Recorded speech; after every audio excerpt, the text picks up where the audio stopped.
You are listening to Let's Go, the weekly anime podcast about weekly anime from Dynamite in the Brain and Secret of the Sailor Madness. So come along and hang with the Let's Go gang. It's Dwayne. Hello. It's Niall. Sorry.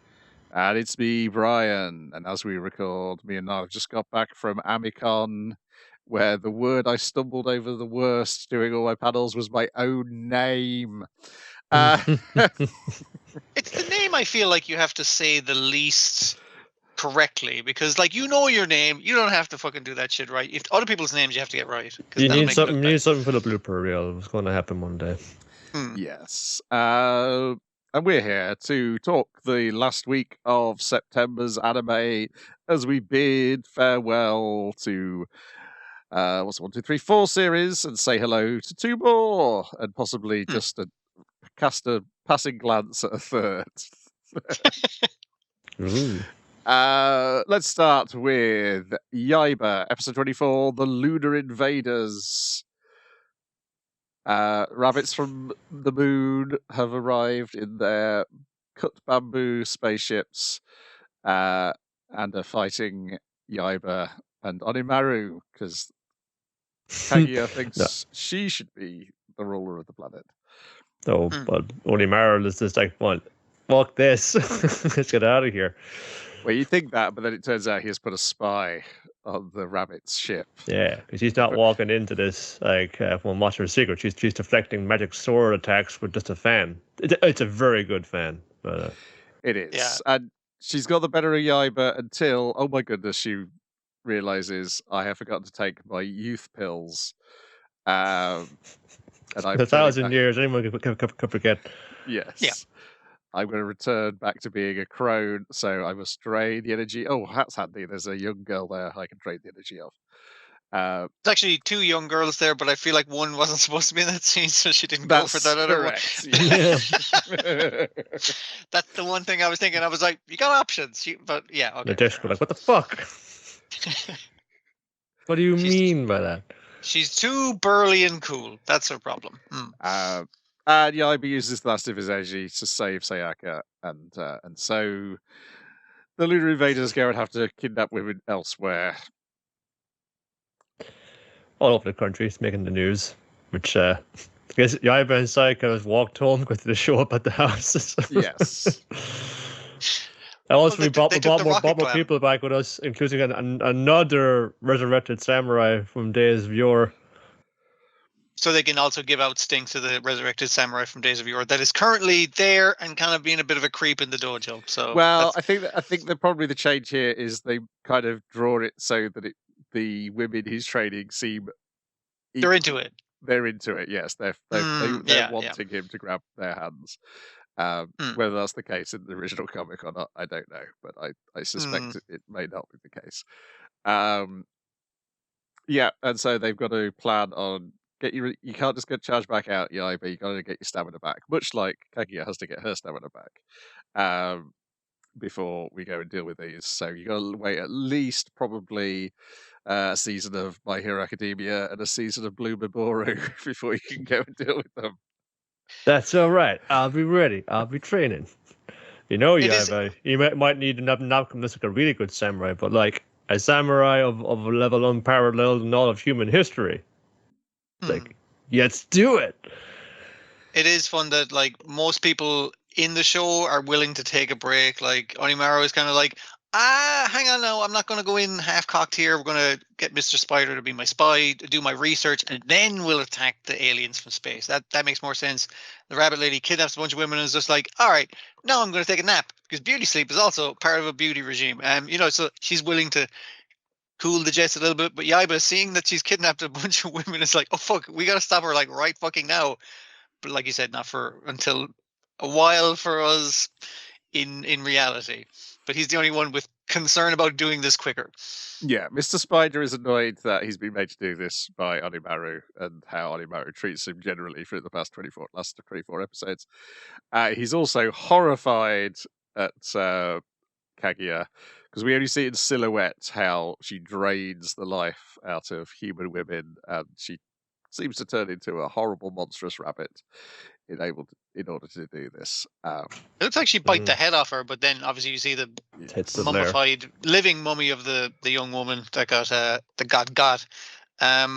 The thing with Mr. Spider is he's like a leftover. Like most of the demon animal people, the original demon animal people, are like taken out or have flipped to the good side, or are living in Hokkaido. Whatever they're not currently being evil.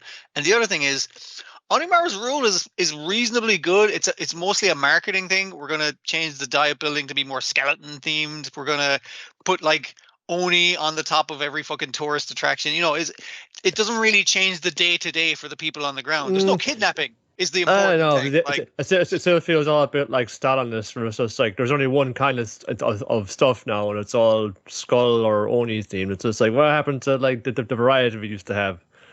If there was an election, Niall, I'm just saying I'd vote Onimaru. That's all I'm saying. Yeah. But that's because Canada was offering nothing except for planetary destruction. It's just like, when it was an absolute vacuum of interest, what you're going to go for but to do with like a laser cannon, but it's only there as a deterrent. It doesn't tend to ever need to use it, he hopes. Yeah. It's the standard political thing of I'm going to vote bad, not worse. Like that's the best I can do, best the world can do in this stage, unless a plucky samurai gets his ass in gear and kicks her ass.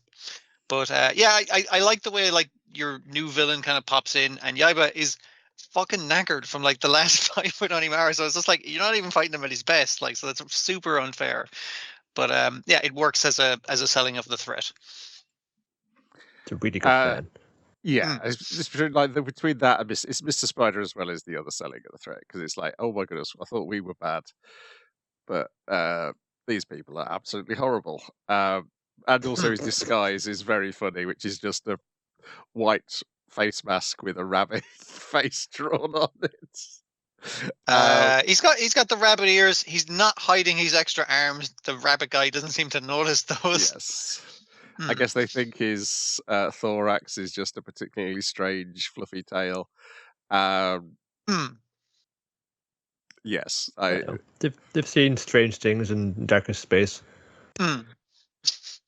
Yes, but then, like the Kaguya like attacking that woman was like, I was like, you go, oh yeah, this is from the guy who writes about murders constantly now and has done for 30 odd years. And immortality serums.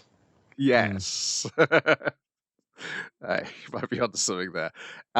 It's all in the same universe, so I don't see why not. Big reveal at the end of Conan. It was the lunar rapids again. God damn it! That's why you can't find like the head of the Black Ocean. He's been on the moon all this time. Then we've got the last episode of Anne Shirley. It's episode 24. It's the birthday of our happiness. Poor old Roy. Just really, it's like, well, but it's there's nothing, there's nothing at all. Like, what was all this for? If I was like, no, I did like you. It's just, we're doing some thinking. I've kind of come to realize that maybe I don't kind of like you in that way, and I wouldn't be kind of fair to you. But it's like really nothing at all. And it's like he's really like, he's really torn up about this. It's like you were leading me along. It's like, no, I thought I liked you that way, but like on you proposing, like it's kind of like not really into it. Sorry, like I guess I was lying to myself as well. And he's like, I shall never love again. And the way it's shot, because they're on like a hill, obviously, and there's some ways away from the coastline, but it looks like he's walking into the sea like Godzilla. It's really funny. he also forgot his hat. So he had to have come back, but sorry. No, that's so after awkward. This, you'll never see me again. What I did like about, again, it humanizes him again at the end of the fucking thing is her conversation with his little sister, where it's like, don't worry, he fell in love with 2 women before you when he was younger. Like this shit happens all the time. He's just very dramatic. He'll be fine. He'll be fine. He always bounces back. Don't worry about it. Like he'll be upset, but we're still cool. Yeah. That action still haunts her. Like when she's in like the middle of a nightmarish reverie later on, it's just like, he's there. He's like the prince on the stallion, and saying, "I thought you wanted this. This isn't what you always treated him since you were a little girl." It's like, no, spirits, leave me be. That was a nice kind of scene of like putting a dude and a horse in that small room back at Green Gables, and it was just like, the unreality of it. It's like she's having not a mental break, but like her imagination has been Consumed by grief. emphasized by the upset that she's kind of caused herself, but you know, in that she couldn't have known. Yeah. And it was okay, I've done up here for going back to Green Gables fun thing. All that drama behind me, like, no, what's the gas? Well, actually, like, you know, before you gets to go home, it's like, Phil, that's fun saying. You did what to him? It's just like, Phil, don't look at me that way, fun saying. Oh, come on, like, it's just like, Phil, she can't believe it now because she's like, you know, why you do something like this? What the fuck is up with you? Yeah. But you know, she feels like cool that one thing. Hey, I know a complicated love can be like, no, I used to be the party girl, like, no, but now I'm settling down with a pastor. Hey, you're invited to the wedding, actually. It's like, you know. Yeah, I mean, like she was for most of the time we known her stringing at least 2 men, if not more, along with her, and then she fell in love with a priest. So you know. Yeah. Back going to Green Gables, getting all the local gas. Another wedding, Jane. The other friend from school was getting married, you know, to a millionaire apparently. So it's going to be quite a shindig. Have they been slightly drawing Davy and his dull sister older as this is going on? A little bit, yeah. Davy's really shooting up. He's got several growth spurts. He informs us that he's taller than character not seen in anime. I presume character seen in book. I'm taller than this other lad at school. You should see him, little punk. We actually do get, like, it was because it's like I guess the final episode. We do get a bunch of Marissa going Davy like several times over because he keeps saying things that he really shouldn't be saying. Which I was like, I love actually hearing her say that. That's really funny. Check in on Diana. Is this like, you know? Oh, he's got like a little, like, you gotta see the baby. You gotta come over and see the baby. Well, it's a little boy. It's like, you know, I would have called him man if I would have called her if it was a girl, because, you know, how could I call her anything else? But Fred Jr. will do this fine, I guess. It's all right. Babies are cool. It was said to her. It was just like it wouldn't have mattered if it was a boy or a girl. You would have adored her or him all the same. Like, so it's cool because it's your kid. Like, yeah. It's nice. Yeah. Yeah, it was like, I dropped in, it was just Jane's wedding, and so I was like, hey, that's nice and all, and comes back home, and then like, everyone's saying, okay, now whatever you do, I'm looking at you now, Davey, most of all. Don't say fucking the thing now with the Aaron comes. You said a nice day, don't stressing around. It's just like, okay, I won't say it. And Anne comes in, phew, what a fun wedding. It's like, I heard Gilbert Blythe is dying. He's like, what? One of the many Davies, yeah. I thought you'd have an opinion on that, Anne. And I mean, like, she assumes it's heartbreak, but like Marissa says it's typhoid. Typhoid, that's a bad one. That got a lot of people. So, but she's like, oh no, I don't even have the right to go to his bedside thing and declare that I actually do love him, that kind of thing, because that I really kind of fucked him up.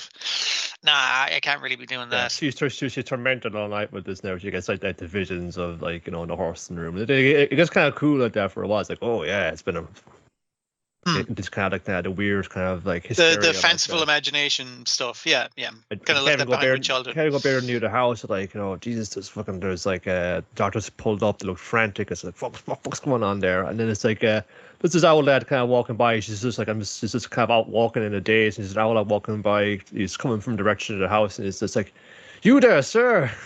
Any news of the Blythe household? Do the son Gilbert that he farewell of one saying, I don't know.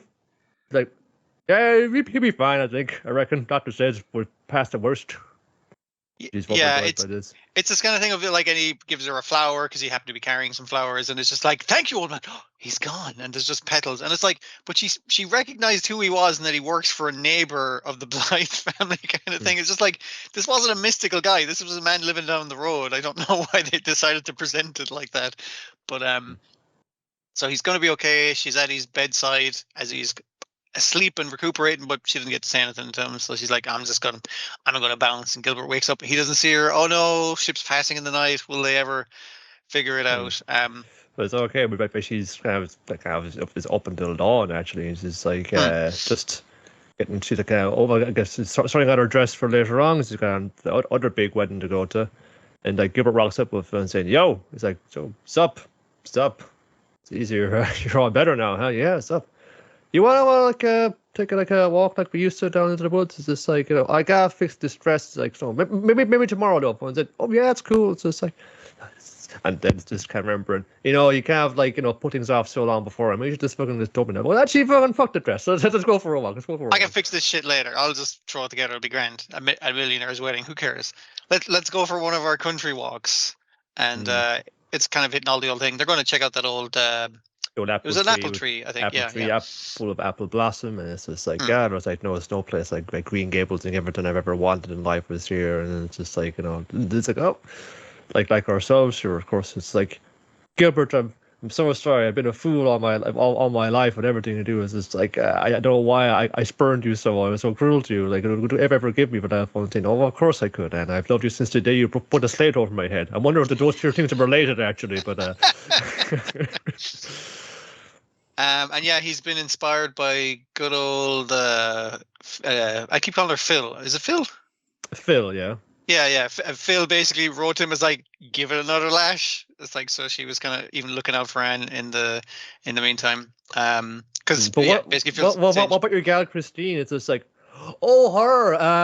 She thought she was my girlfriend. No, she's like fucking like daughter of a family friend. She was spending like a semester over there, just having to keep an eye out and show her around. You thought we were going out? Oh my goodness, Anne. Yeah, she already has like a fiance back at home. Like we're just cool. Like it's fine. A lot of people got that idea. I didn't know you thought. And it's like, oh, okay, this is awkward. Yeah. But it's kind of the thing of okay, now we can finally start talking about stuff and be all romantic and shit. Yeah, well, it just doesn't get maybe as furious or kind of riled up when like she's done something wrong and is being stubborn about it. It's just like you've got this kind of stubbornness about your thing about these whole things like seeping over time, and it's just you've been, it all became this kind of like malignant dig inside you. And it's just like no, you just have to be honest with yourself, girl. Honest with yourself, and. We're really happy with this one. Saying, sure, I all know those two are bound to wind up together. I got good local lad. None of these with these fancy fucking royal gardeners from places far beyond here. It was just in time, like it's the different wedding of the century. The show finally Phil Radford ties it up, but no, he's Joe, isn't it? Yeah. Yeah. Jonas. Jonas, yes, yeah. Joe sometimes because she's Phil like that.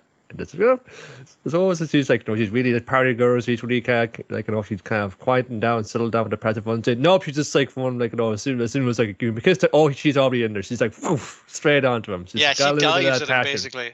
I like that we get like the two kisses in this episode with Phil and her hubby where. Like she's just diving at him, and it's just like, whoa, he's a pastor. That's not as like, but that's very her, and it's like that's nice. But then we get like the more romantic kiss with Anne, and I was like, that's they get both basically, the passion and the romance. So it's a nice contrast.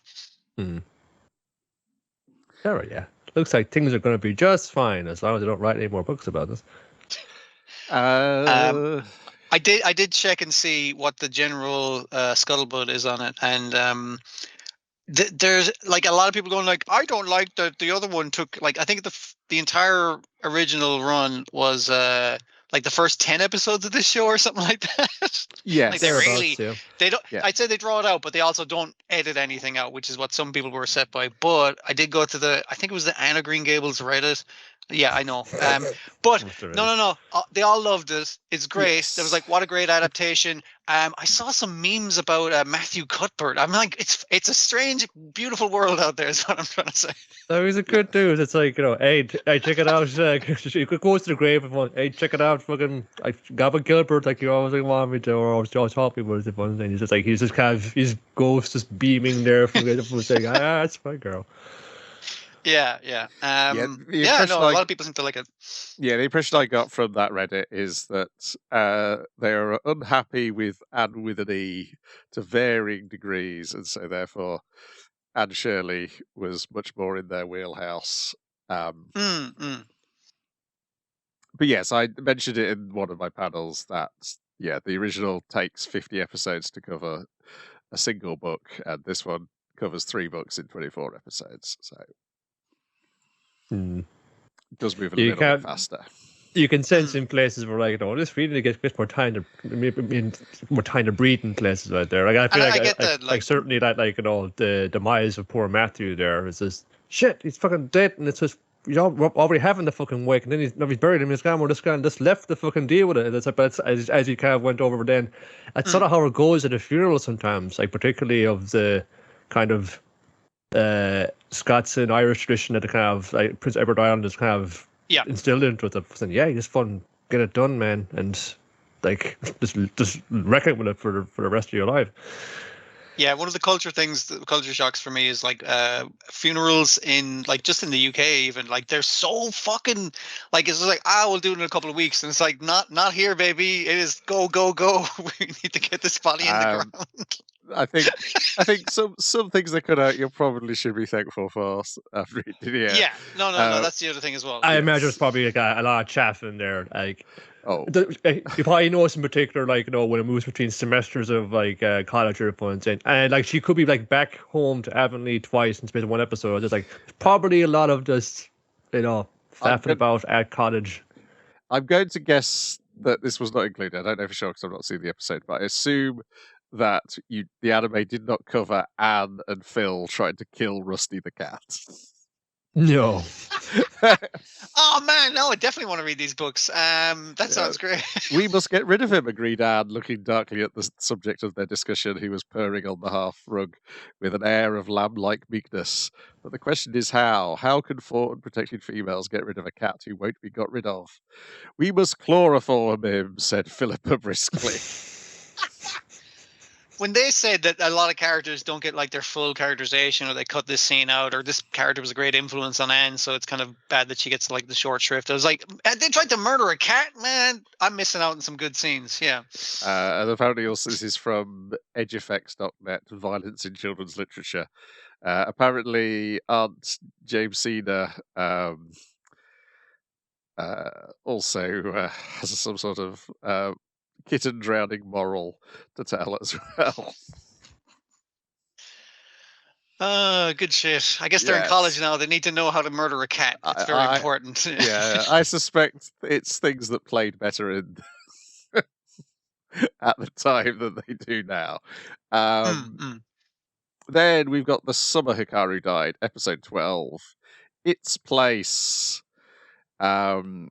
In which the lads go to see the ocean, chat about things, and then we cut off just before an important bit of information is just about to be dropped. So I think this arc ends on. I think in the comic this arc ends on what's about to be said to them that we don't see in this episode, which will presumably be at the start of the next season. Is that so that like if they say it now, people are like, "Oh man, I'm really excited for that," and then they'll lose interest? But is it to give the punchiness at the start of the next season? See, I unlike the Pooniroo thing, even though they are the mirror is surprisingly close. If I had my druthers, I would have put it at the end because it is a very good cliffhanger. Okay. But I can kind of see why they might keep it to the start of the next season. They kind of suggested it because you just go by old Takata's house and saying, "Hey, you haven't seen me in a while." Like, yeah, I hired you to kill this monster for us. That's the funny thing. Is no monster. It never existed. It's all been made up by people who live in the town. Your man's just like tense, waiting for this fucking guy he's hired to fuck up his life again. It's like, about all those murders you did. Didn't matter. Monster's not real. It's like, fucking what? Yeah, that's part of that. That is just. I think the other part is hinted at when Hikaru is referring to like the things he's doing is because the original Hikaru asked him to do the things he's doing. He is a wish-granting god in that Hikaru said, "Would you do this thing?" And as his first like living fucking thought was like, yeah, I will make sure your friends are not sad. Because initially his thing is like that he's worried that Hikaru's friends didn't get to mourn him. His family didn't get to mourn him because he's still walking around from their perspective. Yeah. And I prevented that. That feels kind of shitty, but that is the thing. Hikaru's dying thing was, don't let my friends be sad. Don't let my best friend Yeah. like be alone. But And it's just like, oh, but I'm doing that, so I'm But fulfilling also his you're wish. seeing, but me being around setting people, like, Yeah. I could be kind of be hurting people right now. So maybe it's better I just remove myself from the equation. And this kind of comes up then with like, oh, it's the last day of school before summer break. Everyone's like having like the little send off here.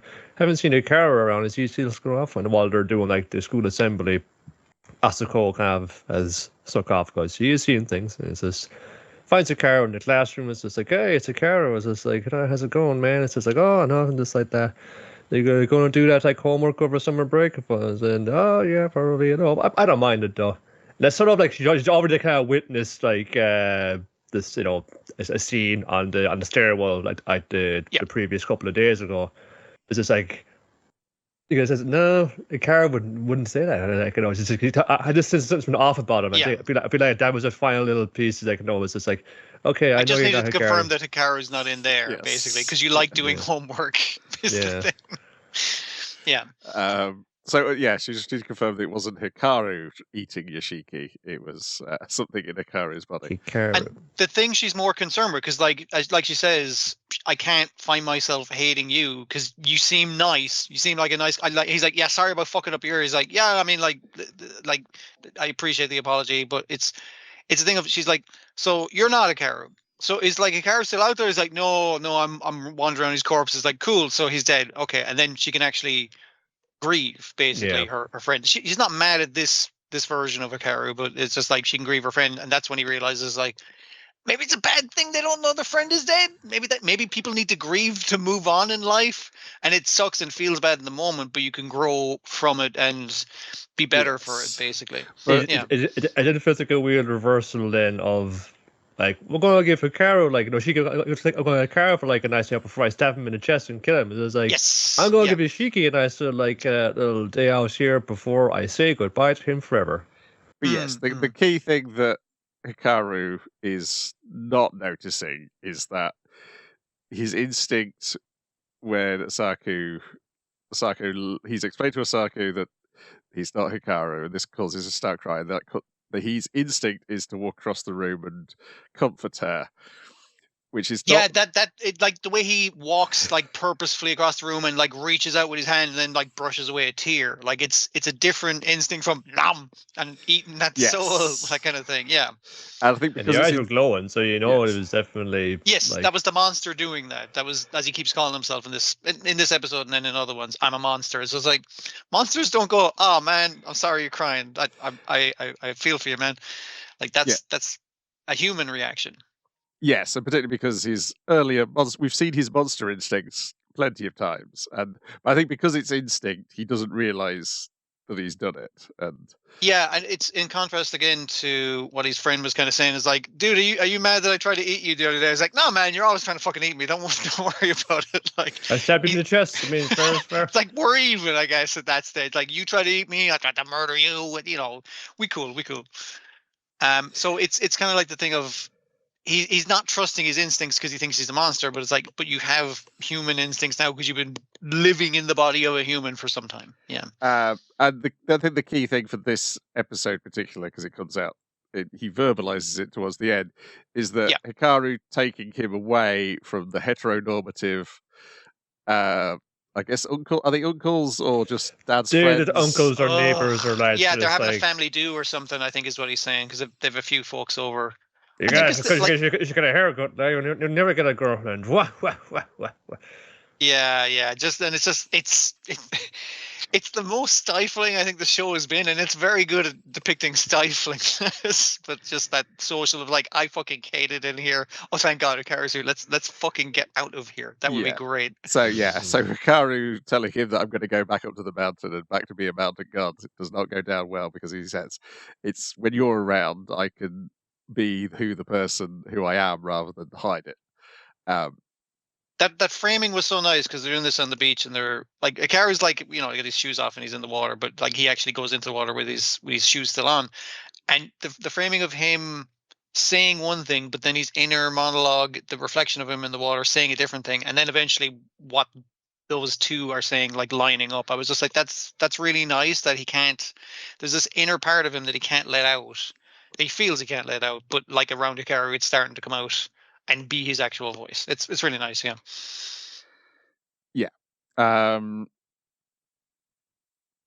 Yeah, and yeah, they sort of the conclusion is that Hikaru is going to stay with Yoshiki, but oh my goodness, the inflatable is heading out to sea.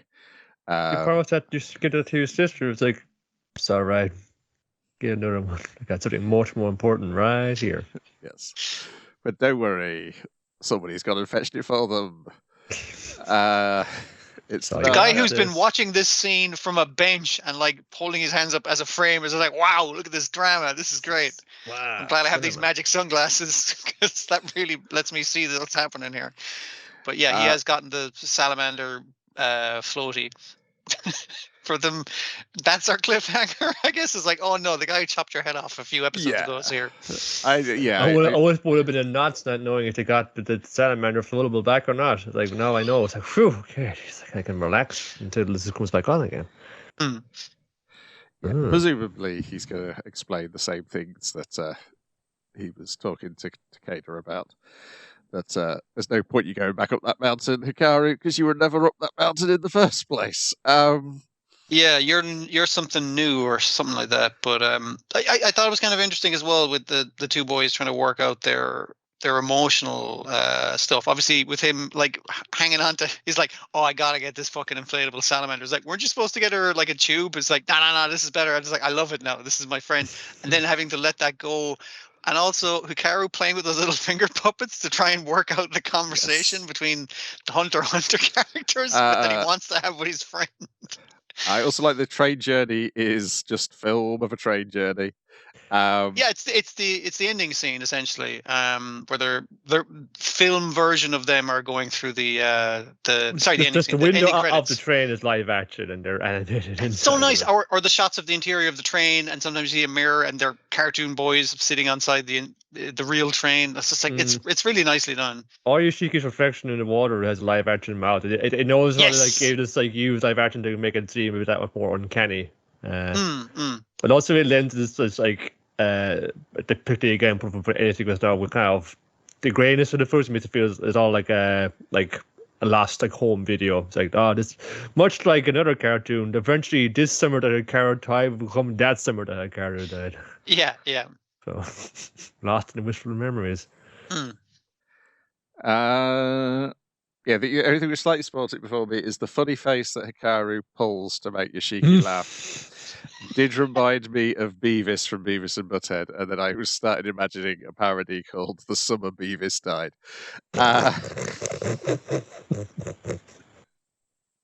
Poor Beavis, he never scored. Oh, well. But you could imagine you could imagine him dying from seeing a particularly horny-looking tree. So it does all tie together. And they're both blonde. We should get your man who did that Legend of Beavis like very excellently as a parody to do a job on that.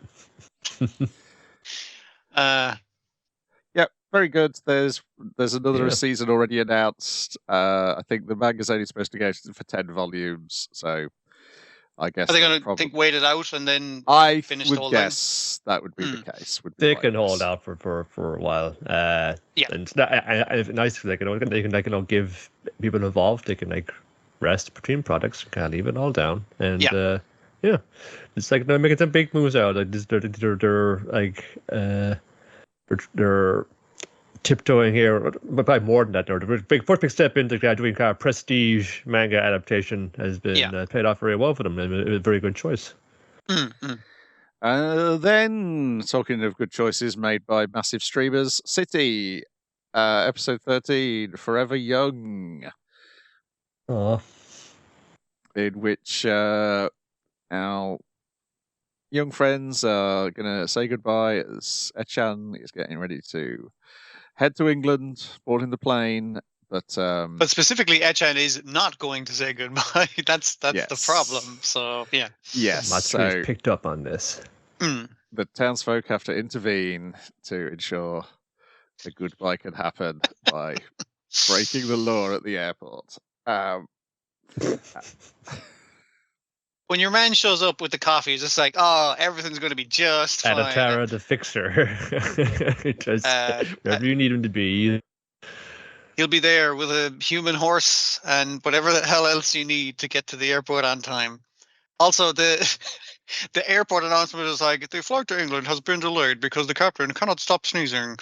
It's just like, I was just like, that. Listen, even in this fucking world, that's not normal. Something's up. Like, and yeah, it is everyone conspiring to help these two girls say bye bye, which is nice. Yeah. Mm. It just will try to play it cool. It's just like, it's just like, well, this is going to be like one of our classic bits when saying, no, you fool. And it kind of is like the only way we can really end off in this, we probably say goodbye if it was by doing one of our patented bits, That's the only way we can be genuine to each other. Because the emotions are too like raw and stuff like that. And she was just like, I just want to like, and initially she doesn't react her at all. She's like, I was going to say judo flips, but they say specifically Aikido, I think, flips her into various concrete columns. But it's kind of like, it's like, no, this is too sad. Like, because I can feel it. It's like, it's good that it's sad because it means that it's real and we're fucking feeling it is the thing. And this is a slightly a beautiful revelation, sort of slightly hindered by the fact that the sneezing powder scam to stop the plane from taking off has went a little awry, and now everyone in the airport is sneezing because it's just spread everywhere. Also, Adataro's got out into the runway, stopping the plane physically from taking off. Just standing in front of the landing gear, yeah. Yeah, my favorite bit is when he goes and meets her on the roof, and then he's escorted out the airport by security. When it's like, oh, sorry, are you okay? And he gives a thumbs up, and the two security guards also give the thumbs up without looking. It's like, listen, it's basically going to be like a slap on the wrist. We let him get this far because it was the right thing to do. Don't worry about it. Heartfelt moment out of the way. Let's bring this thing home in a very stupid manner. Yes. Yes. Maccabee has been awarded a Michelin star, and this causes the entire town to burst into song. It's just that exciting. A lot happens around here. Actually, a lot happens around here just today. Yeah. But eventually, it turns out it was not a star from Michelin. Because I like the way he kind of like is so excited. Everyone kind of coming in. Is it true? Is it true? They're all breaking into song and stuff. And he's like, all right, bring me your finest wine and I'll do this thing for you. It's like, I'll buy you all the tickets to England you want now that we're a 1-star restaurant. And, your other one kind of comes in and is like, what about me? It's like, I'll think of something for you to do. They're all making a big feast. The cop is there and going like, can I do anything? It's like, all right, I'll just stand here and just guard the party, I suppose. So yeah, it's fun. Like everyone gets a little bit of focus of what fucking their bullshit is, basically. Yeah. Yes, but it turns out the star had fallen off the policeman's uniform. The popularity of everyone hearing that he's got a Michelin star has run them ragged at the restaurant. And so many other things have gone wrong for so many other people throughout the summer. Luckily, the neighbour upstairs, the granddad upstairs, he's got a time machine. And the entire cast... Initially, the reason they need the time machine is because his popularity has increased for the fake Michelin star, or everyone feels bad that he didn't get a Michelin star. So everyone's ordering from the restaurant. It's like, that's too many orders. Cut the phone lines. We're fucking done. It's like, don't worry. We have a time machine. We can fulfill all these orders with the time machine. Yes. So I guess it's true. Yeah. Yeah, and then everybody else also decides that we also want in on this time machine. And the entire town gets on the time machine. Including, I took the screenshot, like everybody from the tower, going through the tower episode, the animals who live in the sewer normally, they're on board the time machine. yeah, pretty much everybody apart from Eshad, because she's flying to England, is on the time machine, and they're going back, restart the summer, do a redo, and then Nagamo gets on, and what does she spill onto the controls? She knocks. It's a tatami time machine. Would you believe? There's a cup of tea next to the controls. She knocks the cup of tea onto the mechanisms. And the amount of things that explode, like things you wouldn't expect to explode, basically. And because everybody's sat really neatly, like stacked on top of each other on the time they all fit on this thing. That's the impressive part of this time machine. It's also neat that just ripe for being thrown into the air by a massive series of explosions. Yeah. Yes, because I guess because they're kind of they're stacked, but they spread out, so it's like a dandelion puffball, which then explains how they all go flying when the explosion happens. But they're all they're all maintaining the seated position they were in for the most part. But yes, it is just felt like the ideal way for this to end, in Nagamo blowing everybody up. Yeah, highly enjoyed this nonsense. Just it's the teacup explodes. I forgot, like literally, it's things that shouldn't explode start exploding. The teacup falls over, explodes. There's a power cord that like falls out and then explodes or something. Like there's lots of random fucking explosions. Basically, it's the propeller flies off and flies past Echad's plane. Yeah. She's involved in the explosion in terms of turbulence, I imagine. Yeah, I think it helps, like having somebody who's not in the scene see the effect of the scene, establish this that yes, this insane thing did just happen. Which again, they probably had that island adventure. That's probably canon, if that can even be called it in this weird fucking show. Yeah. Unless I'm hoping the manga's got a few things like that didn't appear in, because it feels like the romance between the oldest son from upstairs and the rich girl doesn't get an awful lot of time. I mean, they get a part of the musical number, so that's pretty good, right? But I was wondering whether there's more of that in the comic. You have to buy it to find out, won't you? Well, there's other things that they don't elaborate on, because in his scene where it's like, oh shit, did she come to the restaurant because she loves me? It must be because of that reason and not the Michelin star thing that we've been singing about up to this point. And there's like weird animals like showing up to her Disney princess type attire in the song. But also your man, who runs the restaurant, he was going, like, he sings a part of the song where I'm going to text my mom saying I got a star. It's like, don't fucking text her. This is big news and it's nice news. Ring her. So he rings her and he can't ring her because she has discovered a new species, and then they see the new species, and it's something like. And I was like, wait, so she's like a weird animal finder? Did that ever come up before? I don't remember. Maybe it comes up in the comic, is what I'm saying. Yeah, she gives a lot of awards out. She did an award for best new animal. She's gonna find it. Yeah. Very good series. I've currently got it in my top 3 for the year. Yeah. Just below Apocalypse Hotel and Pantheon Stocking. It was always a pleasure to turn it on and I won't even hold it against it that it ended on a musical number, because it does not dilute the enjoyment I had through the entire rest of the cartoon. Then we've got Noble Farmer returns for season 3, episode 1, Keeping a Cow, where our author invites her editor to imagine what it would be like if she kept a cow. The editor's asking for, give us more cow stories or more pet stories. Like the people love the dogs and cat stories. Like, what if I wrote a thing where you were keeping a Wagyu cow in your apartment? What would that be like? It's like, that's not what I'm asking for. But so she's suffering. Situation. She's suffering this theoretical scenario in which she has to keep a cow. Whole ass cow. Yes. You city folk have no idea about cows, do you? Yeah, pretty much. Don't sleep with a cow; it will crush you. This is the smallest cow one of the smaller cows we could get. It is still half a fucking ton. Data shit everywhere. Yes, yeah. They shit everywhere, and also when they sneeze, the projectile shit. I didn't fucking know about that one, but now I'm going to be cautious around. Oh, there's cows. so many different kinds. So many different kinds. Varying colors and consistency, like you never imagined.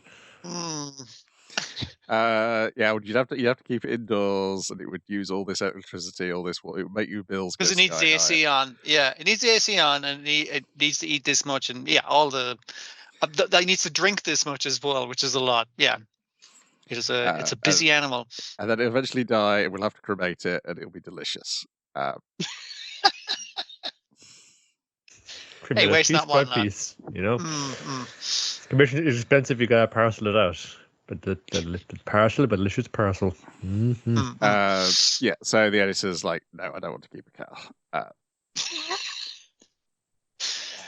Yeah.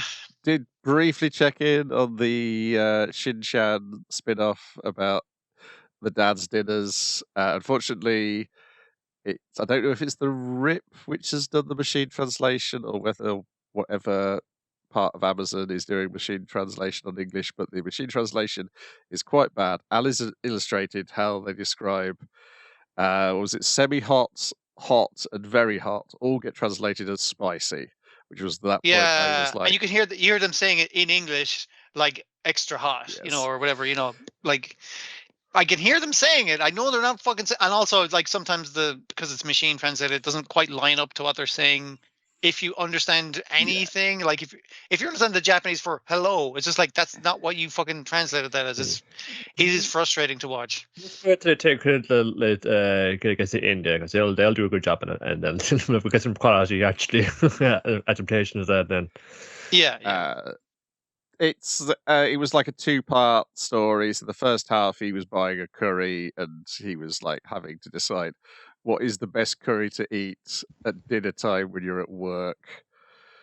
And then the second half, which I paid even less attention to, was him taking a colleague out for... Yeah, it's basically like the guy, his proposal got through, so it's like, and the dude's like, you're gonna say, like, he's basically trying to force him to take me out and buy me fucking lunch is the thing. So the first half is him wanting to get the spicy curry, but not the extra spicy curry, because a bunch of office worker ladies are there, and he doesn't want to look like a wimp, because they're talking about another manager who got the extra spicy and looked like a wimp, and he's just like, and they don't fucking care is the thing. Like, they're doing their own thing. Yes. And in the second half, he's basically throwing your man dagger eyes the whole time. It's just like, I'm getting the cheapest thing on the menu. You're getting the most expensive things on the menu with extras, and you're getting fucking ice cream after. Because he loves this restaurant because you can eat for 1 coin, because 500 yen, that'll get you the tuna bowl. Like, that's all you need. Yeah, the animation is limited and very staid from in comparison with Shin-chan, and there's lots of photos of food though. The real life photos of food are one of the highlights, and that's not a great thing. No. For the show. I'm not going to bother with any more of it. What I'm going to bother with is Sander, episode 1, Everything's Bright, Am I Aging? In which we live in a world where Christmas has been cancelled permanently. Because climate change has changed it. We like, it's unusual for it to be this cold in December. And I was like, the fuck are you guys talking about? He's like, yeah, it's December 25th. They used to have a thing called Christmas. And I was like, oh, okay, shit's very different. I came into this blind, and I was fucking glad I did. That was the best and it opens with our main character, Kazushige Sander, sort of cleaning up the classroom early in the morning with he's the co-class representative with this other girl. Yes. Shiori Fuyamura, rather, and she pulls a knife and tries to stab him after they've finished cleaning up. I love these things of just like, is this because she, like, at one point he's like, why are you trying to kill me? And she tries to close the window, presumably to muffle the screams that are going to ensue. When the window kind of catches, like, it's because I didn't clean the windows right. But one of their classmates coming in, she like distracts him and is like, okay, I'm not going to kill you, but I am going to kill you by the end of the day. You're going to be fucking dead. You're a dead man. And he's like after thing is like, confess to me. I see. Okay, this is being awkward about it. It's hormones. Yeah. I'm also a horny teenager, and I got a thing for her because she's like fucking twice my height. So I think like, yeah, I'm in with a shot, I suppose. And his friend goes like, "Nah, man, she tried to come at you with a knife. That's not cool. Like, we should probably go to Yes. the teacher about it." Yeah, I like that the classmates go, no, this is wrong. But he's like, no, I'm on Yeah. top of this. Don't worry about it. I also like Okay, the, she's just broken up because of it's because her friend has been missing for so long and was only recently declared like presumed dead. So she's probably a bit like a bit on edge about that. Just give her a break. Just give her a break. I do like how assorted characters have got Calvin and Hobbes eyes as well. It makes them like it makes them more background characters, but it's a nice design. And what I mean about that is his eyes and her eyes are fucking gigantic. Like she has this like. She is just a female human version of the wolf. The Goshi from Beastars. Yeah. Yeah. So I mean, like in the lanky. lean and everything, the like that kind of like they're not quite hunchback, but where like she's kind of leaning with her back to just talk to people who are most of them are shorter than her. But yeah. Anyway, it turns out that she believes that Santa is a descendant of Santa Claus, and she's trying to unlock his Santa powers by doing various things today. Fulfilling the ritual. It's she like manages to trick him at the end. Like one thing is just like, why are you being nice to me when I tried to kill you? And he's like, like just fucking thing. She's like, she's going to confess to me. She's like, oh, would you pass me that eraser? And he's like, yeah, no bother. Here you go. And it's like, now it's December 25th, and you've given me a gift to a child, and it's just like, now I just have to make you wear something red, and the ritual will be complete. And he's like. Yeah. I hate the color red. That's why I don't wear the gym uniform. Yes. Keep that fucking jacket away. Why do you hate the color red, Santa? Why do you hate it so much? It's like I what I wear. It's a problem. Looks bad. It's bad for my complexion. I can't be doing that. Like, yeah. But back to the knife again. You're gonna wear something red, Santa. Okay, you guys swear to God. But we have seen he is suspiciously resilient to the cold earlier on when he refused to wear his jacket. When everyone else is doing laps and wearing the clothes, and he's like, "Are you not going to wear your gym uniform?" He's like, "Nah, man, the cold doesn't really bother me, and red's not really my color," kind of thing. Yes, and it's so that's like, but also it is snowing. It's December 25th. He gave a girl a present, and now if she can make him wear red, he will be Santa Claus because he's fulfilled all the conditions of Santa Claus. Yes. So she stabs him and turns his shirt red, and then panics. So as he bleeds out the floor, she's like, "Oh shit. Did I just fucking kill a guy?" Damn, maybe I was wrong. Maybe it wasn't him. Oh no. But he does turn into Santa in an amazing ho transformation as the because this is the thing that makes it genius, is that yes, he was hiding the fact that he can turn into Santa. He knows he's a descendant of Santas. He just doesn't like to be. He's a grown ass. Yes. Even he's a grown ass Santa man. He's like, damn! I thought I could end the curse of Santa Claus, the Santa Claus bloodline, with me. I thought I could, as long as I didn't fulfill the conditions, I wouldn't have ever turned into him. He knew it. He knew this would be the case, and he's been avoiding it. Because it ruins his cute face. That's my whole deal. Having a cute face. All I've got. Besides being Santa Claus. It's a nice kind of contrast because he's just like, she's like, yeah, that sounds weird coming out of this big gruff exterior, because obviously he's a jacked Santa Claus. He's a big guy, and he's looking down on her now, and it's more so like she comes across as more of a kid now that he is in an adult body, and she's like, please Santa, can't you help me save my friend? And he's like, I will do that, absolutely. I was like, no, I don't want to do that. That sounds like a bad idea. The school has been evacuated because I exploded when I turned into Santa Claus. Yeah. And it's been evacuated now. And also, I'm just a giant buff dude in a school that has exploded in my underpants. And I feel like there's going to be more questions and more problems if I come out like this. But he finds a packet of sweets tucked in the back of his underpants. But he has promised, so he's going to help her.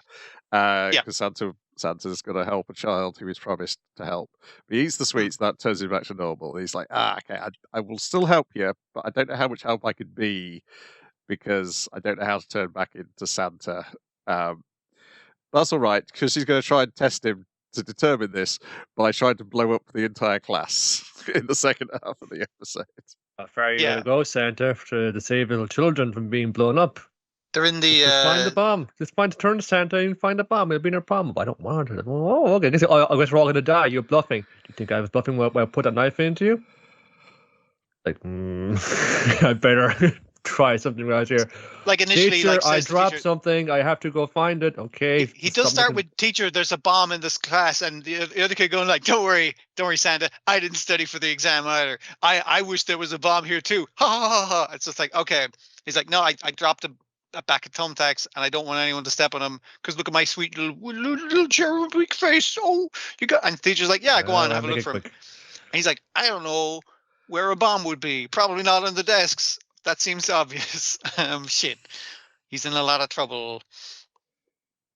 But the topic of the test or the thing is we got to write a short essay about something that you wish for. That gives them the clue, which is like, no way would a little girl who believes in Santa not be like, write anything, leave her paper blank, because you obviously wishes that Santa must reveal more grander things. So that's so I know you're the bomb. It's like, yeah, you found me out, Santa. Yes. Well, first of all, he grabs something red, turns his own Santa, and holds her hostage to empty the classroom. Like, there's always going to be like a convenient like gym jacket over him, and he just drapes it over his shoulder and bursts out again out of his clothes, but in his underpants, and he's strangling a small child. I was like, everyone back the fuck off and give me $1 million fucking dollars, or I'm gonna like choke a this helicopter child. and everything else. Now get out of the room. And he's like, all right, you got the bomb on you. I figured it out from the context that you. Don't worry, children. It's not just context, the Fumu will be all right. His Santa hacker senses. does not seem very smart based on his demands. He could hear their thoughts because he's Santa. He can hear their wishes specifically because he's Santa. Because Santa can hear your wishes. Like we all know this, right? Yes. It turns out she's got the bomb strapped around her, and then they have a long discussion that realise she hasn't switched it off. That's so funny where they're having it's like, hey, you feel like this because you miss your friend, and it's like, oh shit, did we turn the bomb off? It's like, kaboom, we did not turn the bomb off. The school has been exploded twice today. I feel like this is the same day, if not, it's the next. This was the backup classroom in the science room, and that's also been destroyed. She is hiding behind the desk. I don't know if he put her there or if she hid there cleverly. And she's like, this fulfills the test. Santa is immune to fire, as we all know, because he comes down the chimney into your fire. He's just there, like, in an explosion going like, well, that's a little more than a fireplace, but I guess I'm immune to fire. I guess this will help me find your friend somehow. It's definitely a superpower. You gotta give it that. Yeah, I mean, he's not only immune to fire. The soot explodes off him and returns him to his normal colours. Mm-hmm. He doesn't even take because he has to remain red. He has to be Santa, so Santa has to have magic that gets burns off of him and his clothes. Yeah, it's no, that's the girl they're going to be looking for, isn't it? Who they assumed is dead after she disappeared 6 months ago. Yeah, and I do like the way it's presented, like from the girl's perspective, where she's like, yeah, that this girl was really cool to her, and she does miss her friend, and she was like really nice, and that her friend believed in Christmas and was looking forward to exchanging gifts next Christmas, but obviously disappeared after that Christmas, after 6 months, and has been gone for 6 months, presumed dead. But we'll see. It's really like a bigger reason for why Christmas is gone, because like the Christmas in Australia in the middle of summer, so it came down to climate change. People Santa must still exist. I see him. He's in Australia in blazing Australian heat.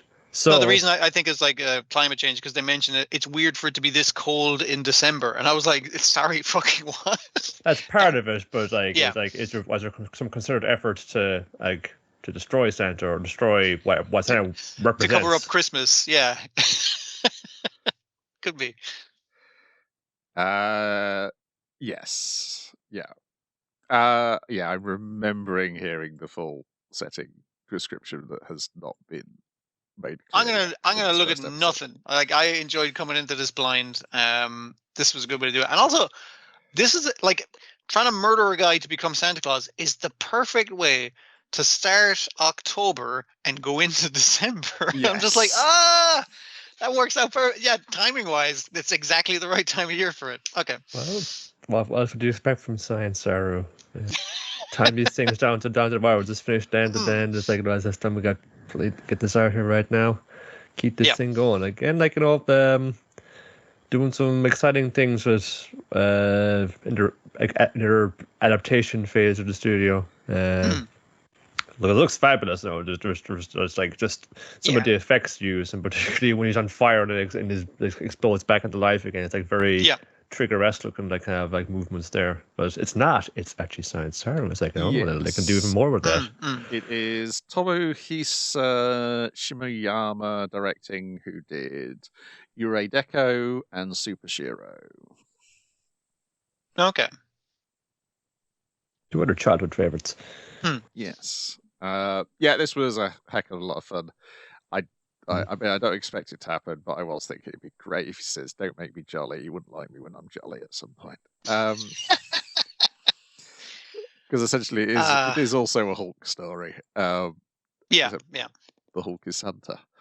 And also he retains all memories and stuff in both forms. Pretty quickly that I've still got a 14-year-old boy's brain in this body. He only acts horny when he is in teenage form, though, is the thing I did notice. And I was like, clever, do not make him horny as a fucking 8-foot tall monster man. It's pretty clear from the flashbacks that he's barking up the wrong tree if he's looking for any romance here with Shiori. She was friends with her, all right. Yeah, best friends. Yeah. The way the way we see Shiori looking at Ono. I think we know where that's going. That's it for this week. There is more stuff beginning next week, or has already begun. I've watched some of it. It's pretty good. But we'll talk about that next week. Ta-ra for now.